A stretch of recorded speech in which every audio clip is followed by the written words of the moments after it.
నమస్కారం ఇది సంగతికి స్వాగతం పొదుపు అదే దేశ భవిష్యత్తుకు మదుపు ఇవాల్టి ఆదానే రేపటికి పెట్టుబడి ఈ సిద్ధాంతం ఆర్థిక వ్యవహారాలకే కాదు విద్యుత్ రంగానికి సరిగ్గా సరిపోతుంది ఒక యూనిట్ కరెంటును ఆదా చేయడం అంటే అందుకు దాదాపు రెట్టింపు యూనిట్ల విద్యుత్ ఉత్పత్తితో సమానం అందుకే దేశ ప్రగతి రథాన్ని పరుగులు పెట్టించాలని లక్ష్యంగా పెట్టుకున్న కేంద్ర ప్రభుత్వం రాష్ట్రాలతో కలిసి విద్యుత్ రంగంలో పొదుపు బాట పట్టింది ఉన్న విద్యుత్ను సమర్థంగా వినియోగించుకుని అనవసర వాడకాన్ని నివారించడమే లక్ష్యంగా ప్రత్యేక కార్యక్రమం చేపట్టింది బిజ్లీ బచావ్ దేశ్ బనావ్ అంటూ భావితరాలకు వెలుగుల భారతాన్ని కానుకగా అందించడమే లక్ష్యంగా అడుగులు వేస్తోంది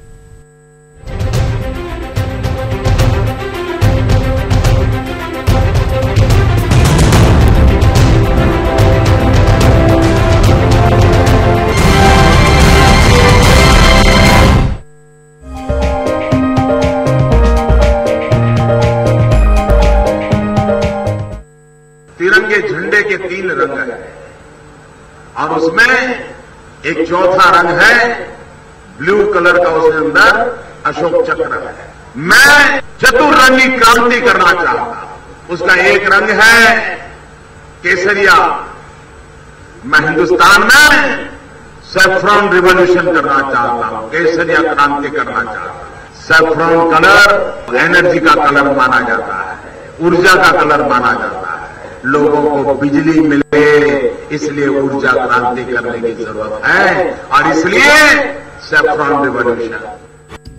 నిరంతర విద్యుత్ సరఫరా అశేష జనభారతం సుదీర్ఘ కాలంగా కంటున్న కల.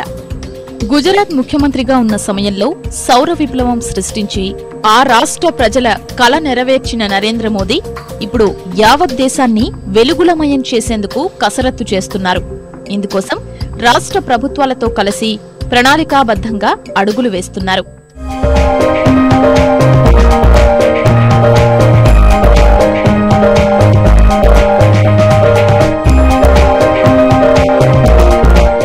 విద్యుత్ రంగంపై కేంద్ర ప్రభుత్వం ఇంతగా దృష్టి సారించడానికి ప్రధానంగా 2 కారణాలున్నాయి. 6.5 దశాబ్దాలు పైబడ్డ స్వతంత్ర భారతంలో ఇంకా విద్యుత్ సరఫరాకు నోచుకొని 30 కోట్లకు పైగా ప్రజల జీవితాల్లో కాంతి నింపాలన్నది ఒక ఆశయమైతే రెండోది అభివృద్ధికి ముడిపడిన లక్ష్యం. సాధారణంగా ఏ దేశ ప్రగతినైనా అక్కడి విద్యుత్ వినియోగం ఆధారంగా అంచనా వేస్తారు. 2013 నాటికి ప్రపంచంలోనే అత్యధిక విద్యుత్ ఉపయోగిస్తున్న దేశాల జాబితాలో భారత్ 4వ స్థానంలో నిలిచింది. అయితే 2 అంకెల సుస్థిరాభివృద్ధి సాధనకు నరేంద్ర మోదీ ప్రభుత్వం నడుం బిగించిన నేపథ్యంలో విద్యుత్ అంశం మరింత ప్రాధాన్యం సంతరించుకుంది. నానాటికి పెరుగుతున్న పారిశ్రామికీకరణ, పట్టణీకరణ, సాధారణ ప్రజానీకం అవసరాలు తీర్చుతూ నిర్దేశించుకున్న ప్రగతి లక్ష్యాల్ని చేరుకోవాలంటే భారత్లో విద్యుత్ ఉత్పత్తి సామర్థ్యం 2031-32 నాటికి కనీసం 6 పెరగాల్సిన అవసరముంది.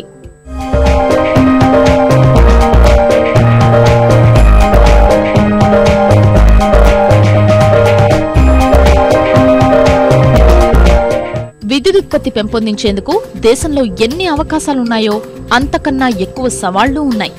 నానాటికి అడుగంటుతున్న బొగ్గు, సహజ వాయువు వంటి ప్రకృతి వనరులు ప్రమాద ఘంటికలు మోగిస్తున్నాయి.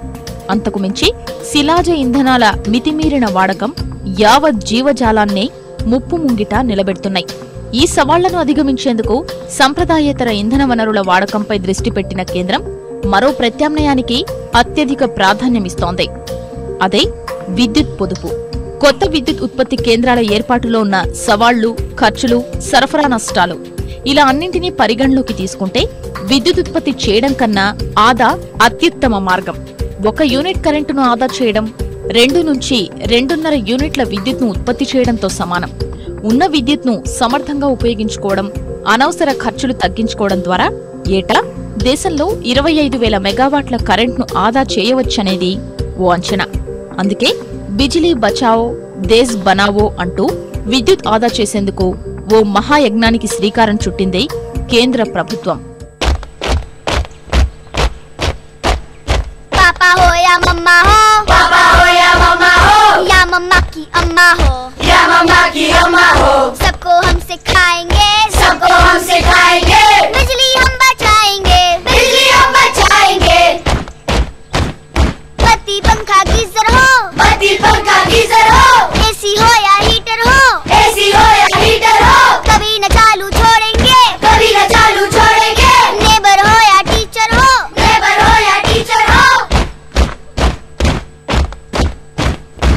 से और मेहनत से, अकल से और मेहनत से, और पूरी हिम्मत से, और पूरी हिम्मत से सबको हम सिखाएंगे, सबको हम सिखाएंगे। बिजली हम बचाएंगे, बिजली हम बचाएंगे, बिजली हम बचाएंगे। बिजली हम जवानों, बचाएंगे। जहाँ बिजली वेस्ट हो रही है वहीं अपनी बैटलफील्ड है, तो बिजली बचाओ देश बनाओ। గృహావసరాలు వీధి దీపాలకు ప్రస్తుతం వినియోగిస్తున్న లైట్ల స్థానంలో ఎల్ఈడీ దీపాలు వినియోగిస్తే సుమారు సగానికి పైగా విద్యుత్ను ఆదా చేసే అవకాశం ఉంది. కేంద్ర విద్యుత్ ప్రాధికార సంస్థ నిర్వహించిన 18వ ఎలక్ట్రిక్ పవర్ సర్వే ఆధారంగా భారతదేశంలో వీధి లైట్ల కోసం 2012-13 సంవత్సరానికి 8,478 మిలియన్ కిలోవాట్ల విద్యుత్ వినియోగం జరిగింది. ఇది క్రమంగా పెరుగుతూ 2016-17 నాటికి 11,192 మిలియన్ కిలోవాట్లకు, 2021-22 నాటికి 14,901 మిలియన్ కిలోవాట్లకు చేరే అవకాశం ఉంది. ప్రస్తుతం వాడుతున్న సాధారణ లైట్ల స్థానంలో ఎల్ఈడీ లైట్లు వినియోగిస్తే ఏటా 4,300 మిలియన్ కిలోవాట్ల విద్యుత్ ఆదా చేయొచ్చు. సుమారు 50% పైగా విద్యుత్ను మిగుల్చుకోవచ్చు. కిలోవాట్కు 5 రూపాయల చొప్పున సుమారు 2,500 కోట్ల రూపాయలు ఆదా చేయొచ్చు. ఎల్ఈడీలతో విద్యుత్ వినియోగం గణనీయంగా తగ్గే అవకాశమున్నా వాటి ధరలు సామాన్యులకు అందుబాటులో లేకపోవడం అనుకున్న లక్ష్యాల సాధనకు అవరోధంగా మారాయి. ఈ పరిస్థితిని అధిగమిస్తూ ఎల్ఈడీ బల్బుల్ని చౌక ధరకే అందించేందుకు జాతీయ స్థాయిలో ఓ పథకం ప్రవేశపెట్టింది కేంద్రం. దేశంలోని 100 నగరాల్లో గృహ విద్యుత్ దీప అవసరాలకు పూర్తి స్థాయిలో ఎల్ఈడీలు ఉపయోగించేలా చర్యలు చేపడుతోంది. ఈ పథకం కింద తొలుత 10 రూపాయలు చెల్లించిన వారికి ఎల్ఈడీ బల్బు అందిస్తారు. మరో ఏడాది పాటు నెలకు 10 రూపాయల చొప్పున వినియోగదారుల విద్యుత్ బిల్లుతో పాటు వసూలు చేస్తారు. ప్రధాని నరేంద్ర మోదీ ఢిల్లీలో అధికారికంగా ప్రారంభించిన ఈ పథకాన్ని రాష్ట్ర ప్రభుత్వాల భాగస్వామ్యంతో ముందుకు తీసుకెళ్తోంది కేంద్రం. The LED program has taken off very successfully. Nearly 100 cities have already come on board to replace all street lights with LED. We are looking that in the next 3 years, not only the street lights but every home will also have LED lights, which will reduce the peak load demand during the peak hours by nearly 10,000 megawatt, and therefore also help to bring down the carbon emissions and the climate effect. కేంద్ర ప్రభుత్వ రంగ సంస్థ energy efficiency services limited EESL రాష్ట్రాలు మున్సిపాలిటీలతో ఒప్పందాలు చేసుకుని LED వీధి లైట్లను ఏర్పాటు చేస్తోంది. ఇందుకైన మొత్తంలో సగాన్ని మున్సిపాలిటీలు లేదా రాష్ట్ర ప్రభుత్వాలు చెల్లించాల్సుంటుంది. సుమారు 7 ఏళ్ల వరకు వీటి నిర్వహణను ఈఈఎస్ఎల్ చూస్తుంది. దేశంలోని మొత్తం 15 రాష్ట్రాల్లోని 269 మున్సిపాలిటీల్లో ఎల్ఈడీ వీధి లైట్లను ఏర్పాటు చేయడానికి ఈఈఎస్ఎల్ సన్నాహాలు చేసింది. ఎల్ఈడీ లైట్లను లైటింగ్ కంట్రోల్ మేనేజ్మెంట్ వ్యవస్థ ద్వారా నిర్వహించడం వల్ల సుమారు 25% మేర విద్యుత్ను ఆదా చేయొచ్చు. మనుషులు వెళ్లి వీటిని నిర్వహించాల్సిన పని ఉండదు కాబట్టి వీటి నిర్వహణ ఖర్చు బాగా తగ్గిపోతుంది. ఎక్కువ కాలం మన్నికను ఇస్తాయి. బిజిలీ బచావో దేశ్ బనావో కార్యక్రమాన్ని bureau of energy efficiency BEE సంస్థ ముందుండి నడిపిస్తోంది. 11వ పంచవర్ష ప్రణాళికలో నిర్దేశించుకున్నట్లుగా ఏడాదికి 10,000 మెగావాట్ల కరెంట్ను ఆదా చేయడమే లక్ష్యంగా ఈ సంస్థ పనిచేస్తోంది. ఇందుకోసం విద్యుత్ ఆదా చేయడంపై ప్రజల్లో అవగాహన కల్పిస్తూ అనుకున్న లక్ష్యాల్ని సాధించేందుకు ప్రవేశపెట్టాల్సిన వేర్వేరు పథకాలు రూపొందించి కేంద్రానికి సిఫార్సులు చేస్తోంది.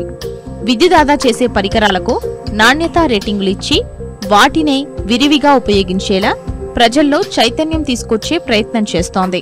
ఈ ఎలక్ట్రిసిటీ అప్లయన్సెస్ వచ్చి ఈరోజు లో కన్జంప్షన్ వస్తున్నాయన్నమాట. దానికి ఇంపోర్ట్ చేయగలుగుతున్నారు. ఎందుకంటే ఇండియాలో మ్యానుఫ్యాక్చరింగ్ లేవు, అవి లైక్ టీవీస్ కానీ రెఫ్రిజిరేటర్స్ కానీ అలాంటివి అన్నమాట, lot of them.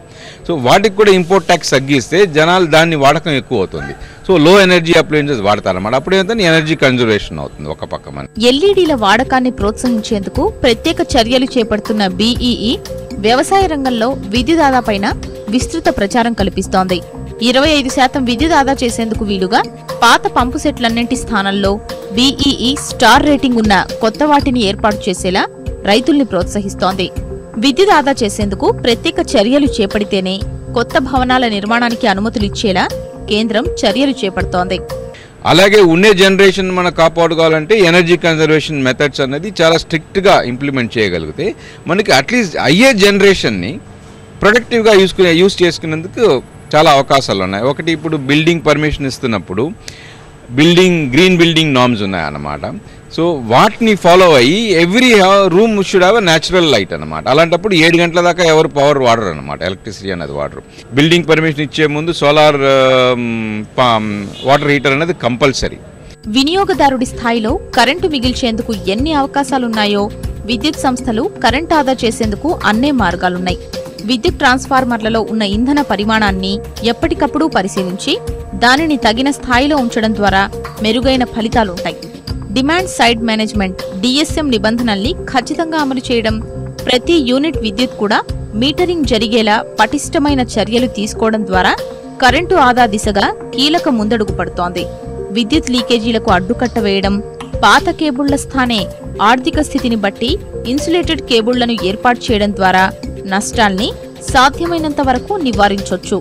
Power shortage అన్నది అరెస్ట్ చేయాలి అంటేను జనరేషన్ ఒక పక్క పెంచుకోవడం అనేది ఆలోచన, జనరేట్ అయ్యే దాన్ని ఎలా కాపాడుకోవాలన్నది కూడా ఈక్వల్గా ఆలోచించాలన్నమాట. అది ఏంటంటే ఇప్పుడు ట్రాన్స్మిషన్ అండ్ TND లాసెస్ ఒకటి, దాన్ని అరెస్ట్ చేసుకుంటే మనకి కొంచెం వరకు జనరేషన్ కాపాడుకోవచ్చు అనమాట. అలాగే నాన్ మీటరింగ్ కన్జంప్షన్ అన్నమాట, దాన్ని ట్యాప్ చేసి అన్నిటినీ మీటరింగ్ కన్జంప్షన్ కింద మార్చగలిగితే అది కూడా మనకి జనరేషన్ని చాలా ప్రొడక్టివ్గా వాడుకుందుకు పనికొస్తుంది. విద్యుత్ ఆదా చేయడంలో ప్రభుత్వం, విద్యుత్ సంస్థలతో పాటు వినియోగదారుడు కూడా బాధ్యతగా వ్యవహరించాలి. LED బల్బుల్ని విరివిగా ఉపయోగించాలి. ఏసీలు, గీజర్లు వృధాగా వినియోగించడం వల్ల జరుగుతున్న విద్యుత్ నష్టాన్ని వినియోగదారులు గుర్తించి వాటిని పరిమితంగానే వినియోగించుకోవాలి. వివిధ కార్యాలయాల్లో అవసరం లేకున్నా కంప్యూటర్లు ఆన్ చేసి ఉంచడం, ఏసీలు నిరంతరం వినియోగించడాన్ని మానుకోవాలి. సెల్ ఫోన్ ఛార్జర్లు, ల్యాప్టాప్, టెలివిజన్లు నిరంతరం ఆన్ మోడ్లోనే ఉంచేవారి సంఖ్య అధికంగా ఉంటోంది. స్విచ్ ఆఫ్ చేస్తే తప్ప విద్యుత్ వినియోగం ఆగదనే విషయం గ్రహించాలి. రిఫ్రిజిరేటర్లు, వాషింగ్ మిషన్లు, కూలర్లు, ఏసీలు, ఇతరితర పరికరాలు స్టార్ రేటింగ్వే అయి ఉండాలి. ఉరుముతున్న విద్యుత్ లోటును అరికట్టడంలో ప్రభుత్వాలతో పాటు ప్రజలు కూడా బాధ్యతగా వ్యవహరించాల్సిన తప్పనిసరి తరుణమిది. ఇప్పటికైనా జాగ్రత్తగా వ్యవహరించకుంటే భవిష్యత్ మొత్తం అంధకారమయ్యే ప్రమాదముంది. ఇంకా చెప్పాలంటే భావితరాలకు విద్యుత్ వెలుగులు దూరం చేసిన పాపం కూడా మనదే అవుతుంది. అందుకే ప్రభుత్వాలు, విద్యుత్ సంస్థలు, ప్రజలు విద్యుత్ ఆదాను ఒక ఉద్యమంలా ముందుకు తీసుకెళ్లాలి. అప్పుడు మాత్రమే మిగులు విద్యుత్ సాధించడంతో పాటు ఆశించిన అభివృద్ధికి బాటలు వేయగలం. ఏదైనా సాధించాలనే ఆశతో ముందడుగు, ప్రయత్నంలో ఎలాంటి లోపం లేకున్నా ఎదురవుతున్న నిరాశ, అయినా తిరిగి ఉత్సాహం తెచ్చుకుని లక్ష్యం వైపు అడుగులు. అచ్చం అలాగే తయారైంది మన రైతన్న పరిస్థితి. కష్ట నష్టాలను భరిస్తూనే ఓ ఆశతో సేద్యం చేస్తున్న అన్నదాతకు ప్రకృతి ప్రకోపంతో నిరాశ ఎదురవుతోంది. ఓసారి అనావృష్టి, మరోసారి అతివృష్టి రూపంలో శ్రమజీవి కష్టాన్ని బలి తీసుకుంటోంది. ఇలా మరోసారి ఉత్తర భారతంలో అన్నదాతను కష్టాల ఊబిలో నెట్టింది అకాల వర్షం. గత ఏడాది కరువుతో కకావికలమైన రైతులు ఈసారి వరుణుడు కరుణించాడన్న ఆనందం లేకుండా చేసింది. పొట్ట మీద పంటను నీటిపాలు చేసి రైతుకు కన్నీరే మిగిల్చింది. ఈ కష్టం కర్షకునికే పరిమితమా? సామాన్యుడిపై ఏ మేరకు ప్రభావం చూపుతుంది? నిత్యావసరాల నుంచి మొదలు పెడితే ఇతర వస్తువుల ధరలు పెరుగుతాయా?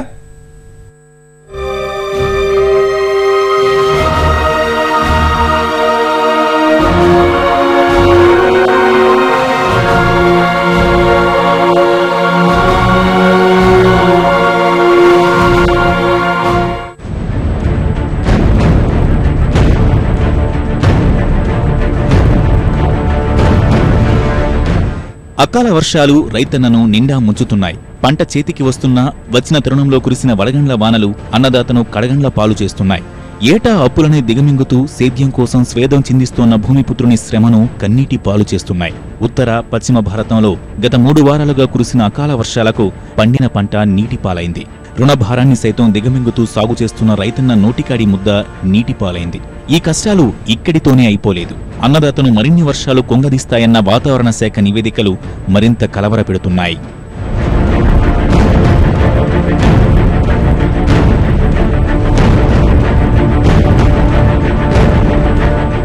కాలం కాని కాలంలో వర్షాలతో ఈ ఏడాదిలోనే వివిధ రాష్ట్రాల్లో 50 లక్షల హెక్టార్ల పంట నష్టం జరిగినట్లు ఇప్పటికే కేంద్రం ప్రకటించింది.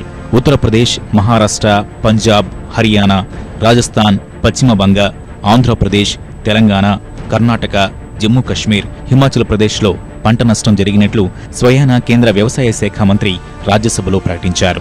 ప్రాథమిక నివేదిక ప్రకారం ఉత్తరప్రదేశ్లో 27 లక్షల హెక్టార్లు, మహారాష్ట్రలో 7,50,000 హెక్టార్లు, రాజస్థాన్లో 14,50,000 హెక్టార్లు, పశ్చిమ బంగాల్లో 50,000 హెక్టార్లు, పంజాబ్లో 6,000 హెక్టార్ల నష్టం జరిగినట్లు అంచనా వేశారు.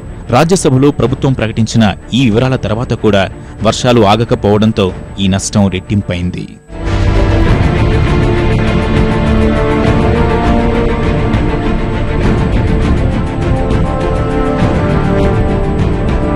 ప్రభుత్వ నివేదికలు ఇలా ఉంటే క్షేత్రస్థాయి పరిస్థితులు మాత్రం దారుణంగా ఉన్నాయి. అకాల వర్షాల వల్ల గోధుమ పంట విషయంలోనే ఈ సీజన్కు 5 నుంచి 7% దిగుబడి తగ్గే ప్రమాదం ఉందని నివేదికలు చెబుతున్నాయి.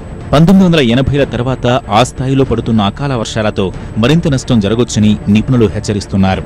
ప్రస్తుతమున్న వాతావరణ పరిస్థితులు మే చివరి వరకు ఇలాగే కొనసాగొచ్చని విశ్లేషణలు ఆందోళనకు గురిచేస్తున్నాయి. ఇవే పరిణామాలు ఆహార పదార్థాల ధరల పెరుగుదలకు కారణమవ్వొచ్చని విపణి వర్గాలు అభిప్రాయపడుతున్నాయి. అకాల వర్షాల వల్ల దిగుబడులు తగ్గి కొద్ది నెలలుగా దిగివస్తున్న ఆహార ద్రవ్యోల్బణం తిరిగి పైపైకి పోయే పరిస్థితి వస్తుందనేది వారి అంచనా. ముఖ్యంగా పళ్లు, కూరగాయలు వంటి వాటి విషయంలో అవస్థలు తప్పకపోవచ్చనే సంకేతాలు స్పష్టంగా కనిపిస్తున్నాయి. వర్షాలు, అర్థం కాని వాతావరణ పరిస్థితులతో రవాణా వ్యవస్థ సరిగా లేక ఇప్పటికే స్థానిక మార్కెట్లు వాటి కొరతను ఎదుర్కొంటున్నాయి. పైగా రానున్నది అంతా వేసవి కావడం, శీతాకాలం సాగు సీజన్ రావడానికి ఎంతో దూరం ఉండటం వంటి అంశాల్ని బట్టి చూసినా ధరల పెరుగుదల తప్పకపోవచ్చని మార్కెట్ నిపుణులు స్పష్టం చేస్తున్నారు. ఈ పరిస్థితుల్లో వంట నూనెలకు అవసరమైన నూనె గింజల్ని కూడా మనం దిగుమతి చేసుకోక తప్పదని తెలుస్తోంది. ఇప్పటికే ప్రపంచంలో అతిపెద్ద నూనెల దిగుమతిదారుగా ఉన్న భారత్ 60% అవసరాలను అలాగే తీర్చుకుంటోంది. ఏటా 18 నుంచి 19 మిలియన్ టన్నుల నూనె ఉత్పత్తులను దిగుమతి చేసుకుంటోంది. అకాల వర్షాల వల్ల ఇప్పుడది మరింత పెరిగి నూనెల ధరలకు రెక్కలు వచ్చే ప్రమాదం పొంచి ఉంది. అధికారిక లెక్కల ప్రకారం చూసినా గత ఏడాది కంటే గోధుమల ఉత్పత్తి ఇలానే పడిపోయే ముప్పు ఉందని వెల్లడవుతోంది. కొన్ని వారాలుగా పడుతోన్న అకాల వర్షాలతో మామిడి దిగుమతులు ఒడిదుడుకులు ఎదుర్కొనే పరిస్థితి కనిపిస్తోంది.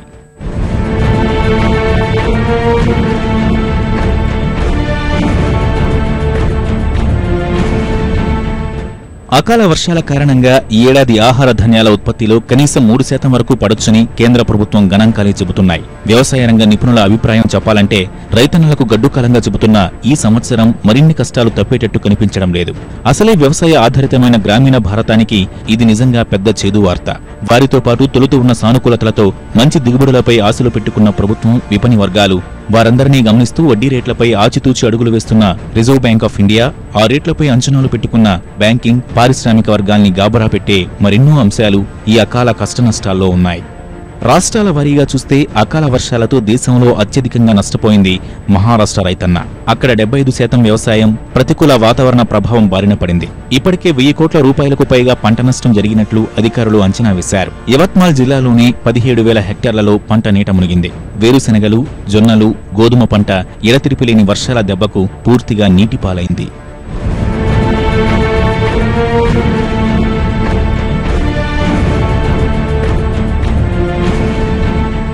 పండ్ల రైతులు కూడా వరుణుడి దెబ్బకు కష్టాల పాలయ్యారు.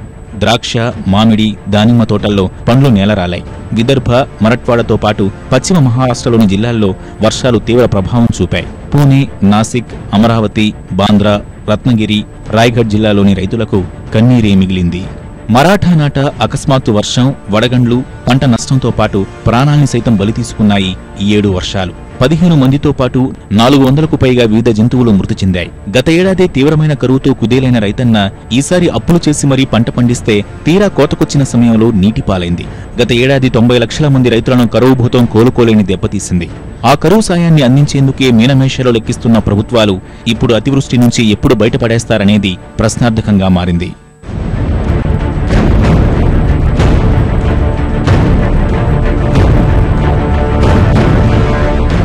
రాజస్థాన్ రైతన్నను అకాల వర్షాలు కష్టాల కడలిలోకి నెట్టాయి. ప్రభుత్వ ప్రాథమిక నివేదిక ప్రకారం రాజస్థాన్ 33 జిల్లాల్లోని 26 జిల్లాల్లో వర్షాలు పంటల్ని తీవ్రంగా దెబ్బతీశాయి. 3102 గ్రామాలు అంటే దాదాపుగా 30% గ్రామీణ ప్రాంతంలో రైతులు పడిన శ్రమ నీటిలో కొట్టుకుపోయింది. గోధుమలు, ఆవాలు, జీలకర్ర పంటలు దెబ్బతిన్నాయి. భారీ వర్షాల ప్రభావంతో 25 మంది రైతులు మృతి చెందినట్లు లెక్కలు చెబుతున్నాయి. రైతులను అన్ని విధాలా ఆదుకుంటామని రాజస్థాన్ సర్కార్ భరోసా ఇచ్చింది. వర్షాల ప్రభావంతో మృతి చెందిన రైతులకు 3 లక్షలు ఎక్స్గ్రేషియా, ఆవులు, గేదెలు, ఒంటెలు చనిపోతే 16,400 రూపాయలు, గొర్రెలు, మేకలు మృతి చెందితే 1,650 రూపాయలు ఇవ్వాలని నిర్ణయించింది. కాలం కాని కాలంలో కురిసిన వర్షాలు ఉత్తరప్రదేశ్ అన్నదాతను కష్టాల ఊబిలోకి నెట్టాయి. 80 జిల్లాల్లో సుమారు 25 జిల్లాల్లో ప్రతికూల వాతావరణం తీవ్ర ప్రభావం చూపింది. 99 లక్షల హెక్టార్లలో దేశంలోని 300 గోధుమలతో పాటు భారీగా ఆలుగడ్డలను పండించే రాష్ట్రం ఉత్తరప్రదేశ్ ప్రస్తుతం వర్షాల దెబ్బకు ఈ 2 పంటలు తీవ్రంగా దెబ్బతిన్నాయి. గోధుమలు, బఠానీ, ఆవాలు, కంది పంటలు పనికిరాకుండా పోయాయి. రైతులను ఆదుకునేందుకు 200 కోట్ల రూపాయల అత్యవసర నిధులను విడుదల చేసిన అఖిలేష్ సర్కార్ రైతులను అన్ని విధాలా ఆదుకోవాలని అధికారుల్ని ఆదేశించింది.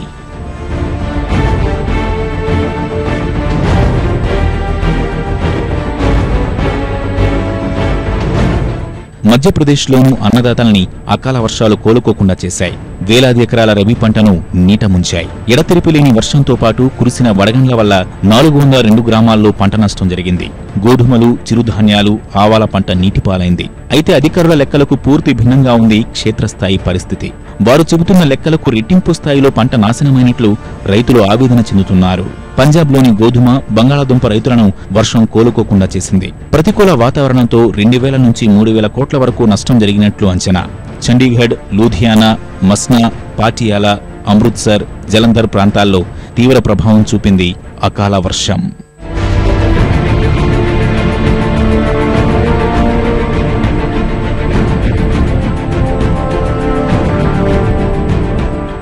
హర్యానా అనేక ప్రాంతాల్లోనూ అకాల వర్షం అపార నష్టాన్ని మిగిల్చింది. గుడ్గావ్, పంచ్కులా, హిస్సార్, మహేంద్రగఢ్ సహా అనేక ప్రాంతాల్లో పంటలు నీట మునిగాయి. జార్ఖండ్లో వడగండ్ల వానతో కూరగాయల పంటలు దెబ్బతిన్నాయి. దీంతో పాటు 30% మేర ఇతర పంటలు నీటిపాలయ్యాయి. అన్నదాతలు అకాల కష్టంలో చిక్కిన ఈ పరిస్థితుల్లో కేంద్ర రాష్ట్ర ప్రభుత్వాలు 2 ప్రత్యామ్నాయాలపై దృష్టి సారించాల్సిన అవసరం ఉంది. రైతన్నకు భరోసా కల్పించడంతో పాటు కొరతను అధిగమించే ప్రణాళికలపైన కసరత్తు చేయాల్సి ఉంటుంది. లేదంటే అరకుర నష్టపరిహారంతో రైతులకు, రానున్న రోజుల్లో ధరాఘాతంతో ప్రజలకు ఇబ్బందులు ఎదురయ్యే ప్రమాదం ఉంది. మరిన్ని విభిన్న అంశాలతో మరో ఇది సంగతిలో కలుసుకుందాం. నమస్కారం.